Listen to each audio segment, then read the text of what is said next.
کوئی اعزاز تو نہیں کوئی دیا جا رہا کہ آپ اس طریقے سے ہائی کورٹ گئے. کیا ہم بھی آئندہ یہ بات سمجھ لیں کہ اگر ہمیں ہائی کورٹ بلائے تو ہم بھی کیا پورے ملک میں لوگوں کو کال دیں کہ ہائی کورٹ کے احاطے میں 5000 بندہ اکٹھا کرنا ہے؟ یہ میں سمجھتا ہوں کہ یہ انتظامی فیلئر ہے. دس از این ایڈمنسٹریٹو فیلئر. یہ نہیں ہونا چاہیے تھا کہ ایک جلسہ آپ منعقد کریں, اس کے لیے موبلائزیشن کریں اور پھر اس کو شو کیا جائے. وہ 1200 بندہ اکٹھا کرنا کوئی مشکل نہیں ہے. اس کو شو کیا جائے کہ جی بڑی پاپولر ویو ہے, لوگ نکل آئے ہیں ہائی کورٹ میں.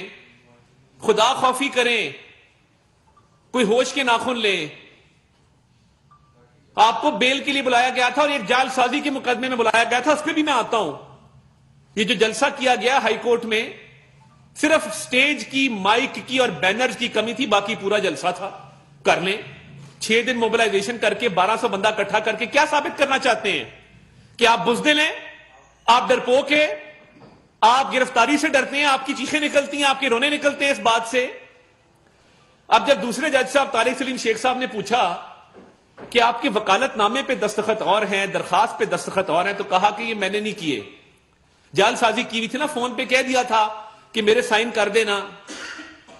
تو اب جب جعل سازی نکلی ہے اور پتہ لگا ہے کہ آپ نے وہ دستخط آپ کے نہیں تھے, تو پھر وہ دستخط کس نے کیے؟ اگلا سوال یہ ہے.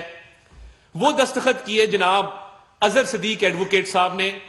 میں پنجاب بار کاؤنسل سے as a member of Punjab bar, as a member of Lahore bar association, میں یہ ریکویسٹ کرتا ہوں کہ مہربانی کر کے اظہر صدیق ایڈوکیٹ کا مس کانڈکٹ پہ لائسنس معطل کیا جائے. میری پہلی صدا یہ ہے. غضب خدا کا کہ آپ اپنے کلائنٹ کے جھوٹے سگنیچر کرتے ہیں, آپ پتہ نہیں اور کیا کیا جعل سازیاں کرتے ہوں گے. اور یہ ایکشن لیا جانا چاہیے کہ ایک سیاسی جماعت کو ہائی کورٹ کا احاطہ میسر کیا گیا جلسہ کرنے کے لیے اور پورا موقع دیا گیا کہ بندے اکٹھے کر کے پورے لاہور لشکر کے ساتھ آئے اور وہاں پہ جلسہ کریں, اور پھر جعلی کاغذ نکلا تو کہا یہ میرا نہیں ہے, یہ میرے وکیل کا ہے. تو یہ اظہر صدیق کا لائسنس معطل ہونا چاہیے اور پنجاب بار کاؤنسل کو سخت کارروائی اس کے خلاف کرنی چاہیے. اور دوسری بات یہ ہے, ایک نو مولود سابق وزیر ہیں, سعید صاحب کو اس کا نام ہے, میں نہیں جانتا, لڑکا بھی نیا آیا ہے. اس نے پرسوں ایک پریس کانفرنس کی تو میں بڑا حیران ہوا کہ اپنے سسر کی گود میں بیٹھ کے سیاست کرنے والوں کو بھی پر لگ گئے ہیں. بھائی جان, اپنے سسر کی گود سے اتر کے تو دیکھیں کس بھاؤ بکتی ہے. ہم چاہ رہے تھے کہ آپ ہمیں رسپونڈ کریں. ہم چاہ رہے تھے کہ آپ پریس کانفرنس میں میرا اور اعظم نذیر تارڑ صاحب کا نام ضرور لیں, کیونکہ آپ نے اب ہمیں موقع دے دیا ہے کہ ہم وہ باتیں بھی بتائیں جو پہلے ہم حقائق منظر عام پہ نہیں لے کے آئے.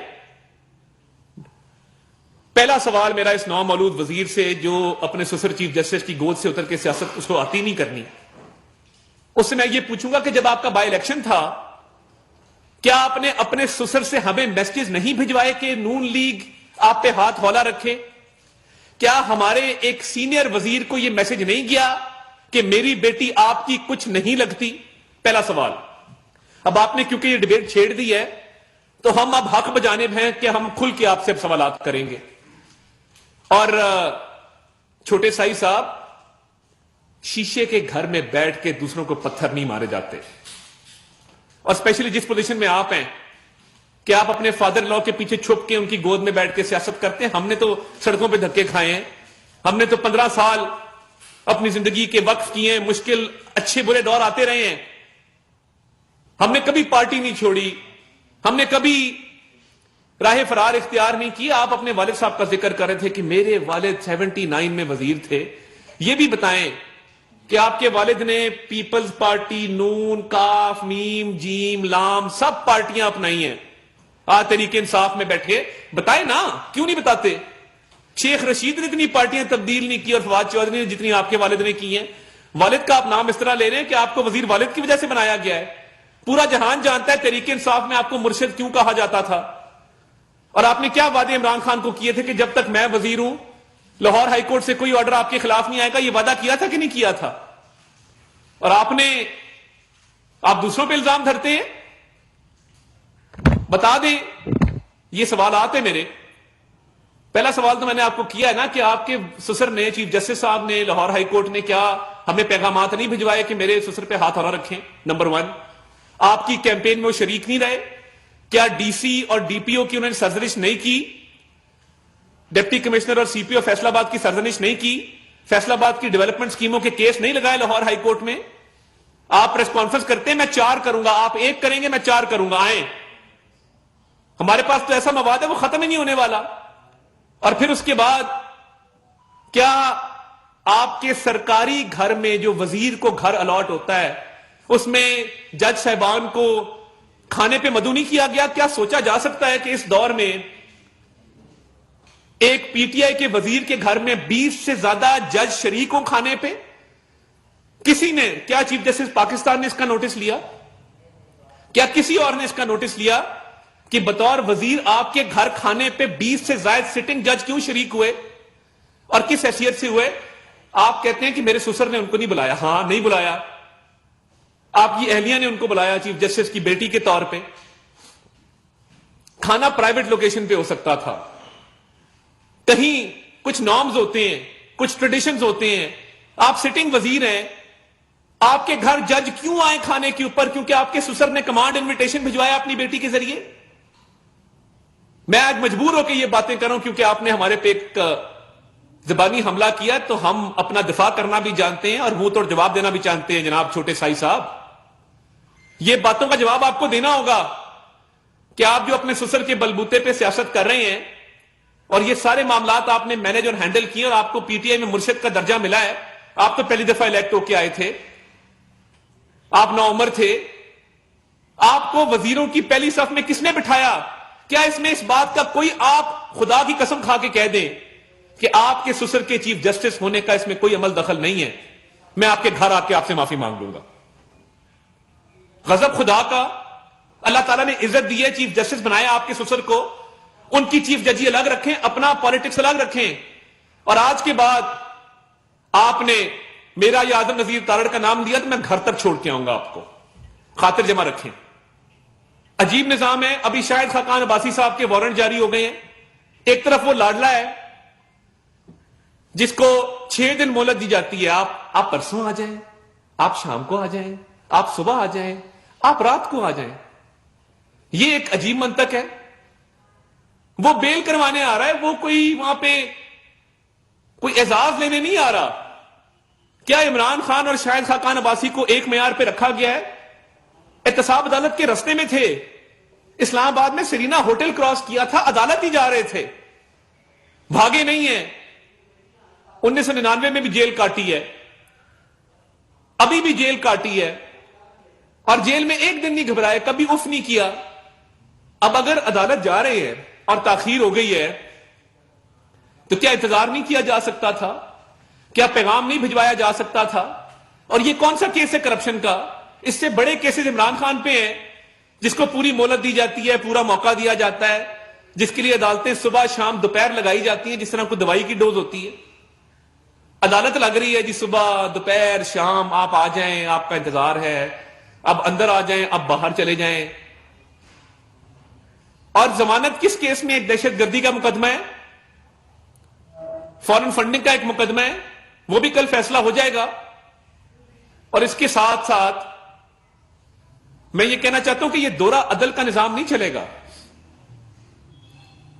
ہم نے بہت بھگتا ہے, 4 سال برداشت کیا ہے. کسی پہ ہیروئن ڈال دو اس کی ضمانت نہیں ہوتی تھی, جج تبدیل ہو جاتا تھا.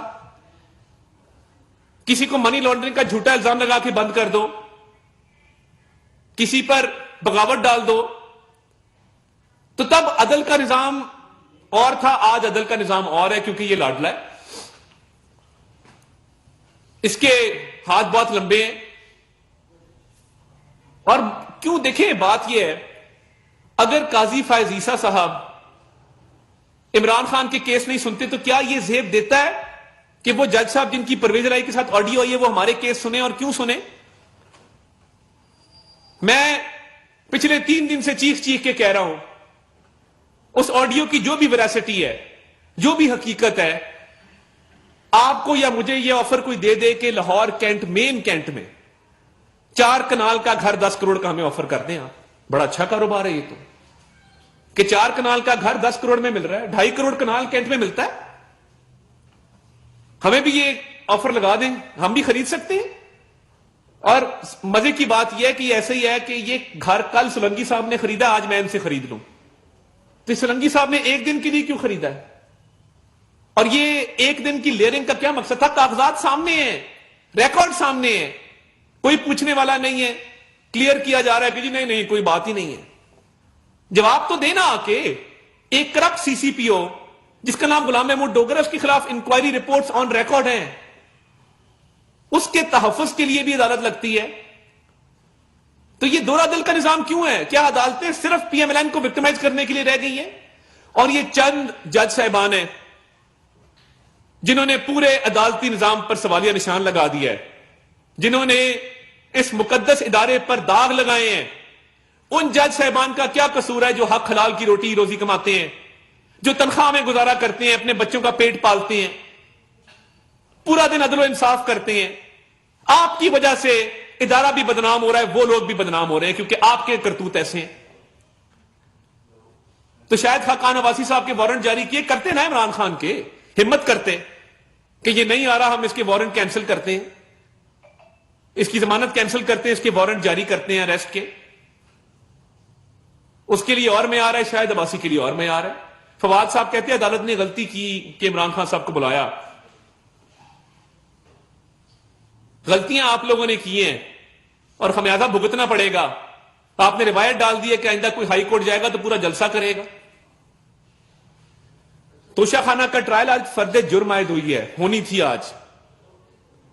بہانہ کر کے پھر رائے فرار اختیار کر لی کہ فرد جرم نہ لگے. اب فرد جرم تو لگنی ہے, جرم کیا تو فرد جرم تو لگے گی, ہر ٹرائل میں لگتی ہے. اس کو تاخیر کا شکار کیا جا رہا ہے کہ اس میں جواب نہ دینا پڑے.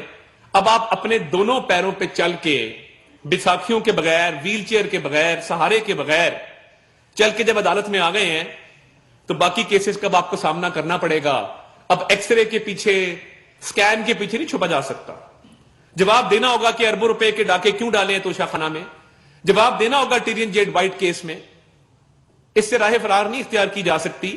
فورن فنڈنگ کے 3 پرچے, ایک سندھ ہائی کورٹ کا سٹے آرڈر ہے, ایک لاہور کے جسٹس گرال صاحب کا سٹے آرڈر ہے, تیسرا کیس اسلام آباد کا سٹے آرڈر ہے جو کل لگا ہوا ہے, جس میں یہاں ضمانت خارج ہوگی یا منظور ہوگی. تو یہ سٹے آرڈر کے پیچھے کیوں چھپتے ہیں؟ کیا یہ ملی بھگت نہیں ہے کہ اس کو وہ سہولتیں حاصل ہیں جو پاکستان کی کسی اور سیاسی جماعت کو نہیں حاصل؟ اور اس نے 4 سال میں جو ملک کا کباڑا کیا, آج ہم نے یہ بوجھ اٹھایا ہے, ریاست بچائی ہے, یہ ملبہ اٹھایا ہے, اپنے ہاتھوں سے اٹھایا ہے.